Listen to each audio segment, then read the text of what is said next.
خبر شامل کرتے ہیں احمد پور شرکیہ سے۔ پسند کی شادی کرنا جرم بن گیا، شادی کرنے والے جوڑے پر زمین تنگ، لڑکی کے والد، چچا، دیگر رشتہ دار سمیت سنگین نتائج کی دھمکیاں دینے لگے۔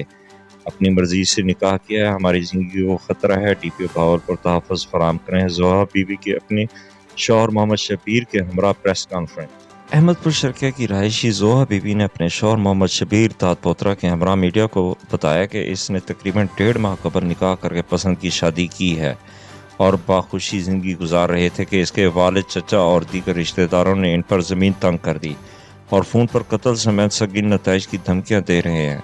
زوہا بی بی کا کہنا تھا کہ اسے ذہنی طور پر ٹارچر کیا جا رہا ہے کہ وہ خامند کو چھوڑ دے ورنہ اسے اور اس کے خامند کو قتل کر دیا جائے گا۔ ان کا کہنا تھا کہ اس حوالے سے تھانہ سٹی احمد پور شرکیہ میں محمد اعجاز، محمد ایاز، عبدالرزاق اور دیگر نامعلوم افراد کے خلاف درخواست دے دی ہے اور دھمکیاں دینے کی ریکارڈنگ بھی بطور ثبوت فراہم کر دی ہے۔ اس موقع پر محمد شبیر کا کہنا تھا کہ انہوں نے نکاح کیا ہے، کوئی جرم نہیں کیا کہ وہ دونوں میاں بیوی بے گھر ہو کر اپنی جانوں کو بچانے کے لیے چھپتے پھریں اور وہ ذہنی مریض بن چکے ہیں۔ زوہا بی بی نے کہا کہ ان کے پاس آتشی اسلحہ ہے اور وہ ان کی تلاش میں ہے، اگر انہیں کچھ ہوا تو اس کے ذمہ دار یہی افراد ہوں گے۔ تھانہ سٹی میں درخواست دی ہے۔ پسند کی شادی کرنے والے جوڑے نے مطالبہ کیا ہے کہ ٹی پی او بہاولپور درج بالا ملازمان کے خلاف کارروائی کرتے ہوئے انہیں تحفظ فراہم کرے تاکہ وہ خوش و خرم اپنی زندگی سکون سے گزار سکیں۔